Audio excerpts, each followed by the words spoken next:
What will the Palestinians' reaction be to this? Well, we have to sit down and consider what our political actions are, but I'm going to tell you frankly, you can kiss the peace process goodbye because President Trump has succeeded in destroying it. And at the same time, the U.S. Has totally disqualified itself from playing any constructive role in peacemaking. It has taken sides, and it has become complicit in an illegality and in lawlessness in this region. We are going to go to the international community. We are going to seek accountability for Israel through the International Criminal Court. We will go to the international conventions and accede to conventions and agreements to protect our rights and ourselves, and we will join international organizations. This is one. But two, I think there has to be a concerted effort on the part of the Arab world and Muslim-majority countries, and of course all countries who disagree with this move, since most of the world disagrees with this move, except Israel and a couple of other countries. They have to take a stand in order to rescue the chances of peace. Otherwise, as I said, the consequences and the ramifications will be felt throughout the region and beyond. This is extremely serious. Before the president made this declaration today, we know that he had been sending an envoy to speak with the Palestinian Authority. Were you satisfied with what you were hearing in the lead up before this declaration was made? No, the envoys certainly, of course, the envoys who came here were all committed to settlement activities. They had been supporting settlements. Jared Kushner was supporting Betil settlements and the Israeli army contributing to that. Even his ambassador, Friedman, was supporting the settlement enterprise illegality. And now he's sending Pence. And Vice President Pence thinks that this is ordained. This is God's will. You don't make politics thinking that you are God's emissary. The divine right of kings was over a long time ago. What you need to do is talk legality and humanity and morality and responsibility. You are undermining American standing, American interests, American security, American credibility in the region and beyond. And it's really shameful that one move could wreak so much havoc and could have such enormous ramifications with a ripple effect beyond the region. We know that Palestinian President Mahmoud Abbas recently went to Saudi Arabia to speak there with the prince about the situation. There was a report that one of the offers was that there would be a capital, Abu Dis, which is a border town of Jerusalem for the Palestinians. Yeah. Is that accurate? Yeah. Was that presented to Abu Mazen?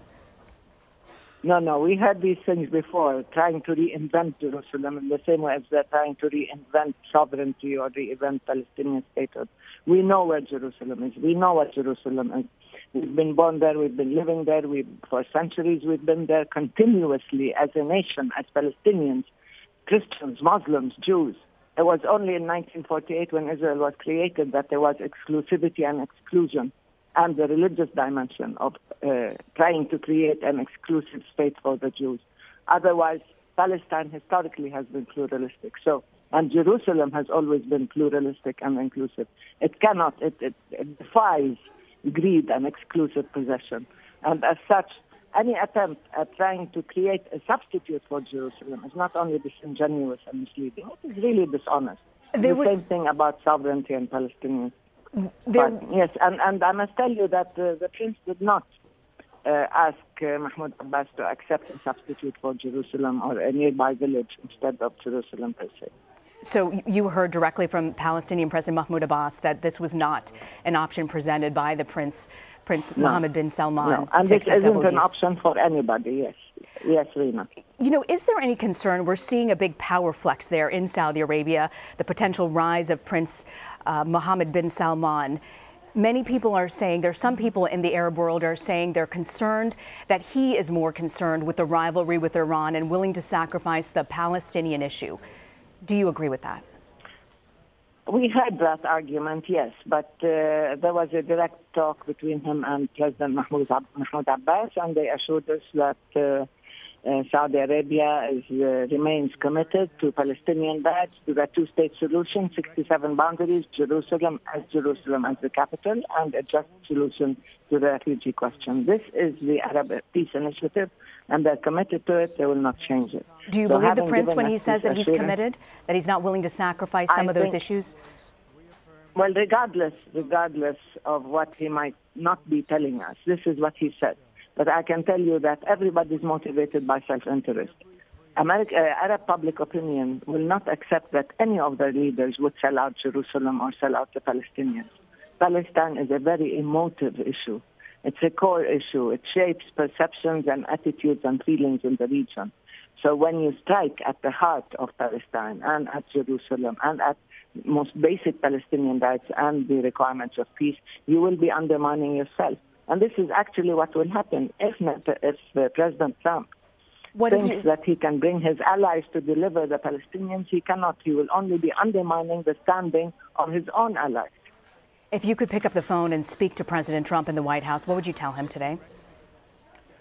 I would tell him that we've repeatedly tried to caution, to advise against taking this, not just the Palestinians, the Arabs, the Europeans, many different countries, his closest friends, this blind support of Israel, this placing Israel first to the detriment of American interests and security. This is unheard of. He's not doing anybody any justice. When you have instability, when you have conflict, when you have violence, when you have extremism, these will backfire on everybody. And certainly Israel will not be a beneficiary. He may think he's doing them a favor. But when all hell breaks loose, it's everybody who will suffer. And I think that this has made peace all that more difficult, if not impossible now. He has really embarked on a game changer, and instead of serving peace, he is destroying peace. You know, people say it's just long understood, even though it hasn't been American policy going forward, that there are parts that we know of Jerusalem, particularly West Jerusalem, that will continue to remain in Israeli hands. You know that very well, that that's exactly how it will end up going down. But is there something that the Israelis could offer the Palestinians that would make it palatable to accept this decision that President Trump made today of acknowledging Jerusalem as Israel's capital? The only thing that will be acceptable is if you want to change the status of all of Jerusalem, because all of Jerusalem is corpus separatum. Even West Jerusalem is not recognized as the capital of Israel, and Israel has no business annexing either one. But anyway, the only way is to accept that a Palestinian state, to recognize Palestinian statehood on 67 borders with East Jerusalem as its capital. Then you can accept West Jerusalem as the capital of Israel. But you cannot unilaterally and single-handedly steal both sides of Jerusalem, recognize conquest, legitimize the illegality of land theft, and then talk about it as a peacemaker. No, I think the only way is to recognize the two states, the Palestinian state on 67 borders with East Jerusalem as its capital. Then he can very easily talk about West Jerusalem as the capital of Israel. Hanan Ashrawi, holding tight to those 1967 borders. Thank you so much for joining us from Ramallah. You're welcome.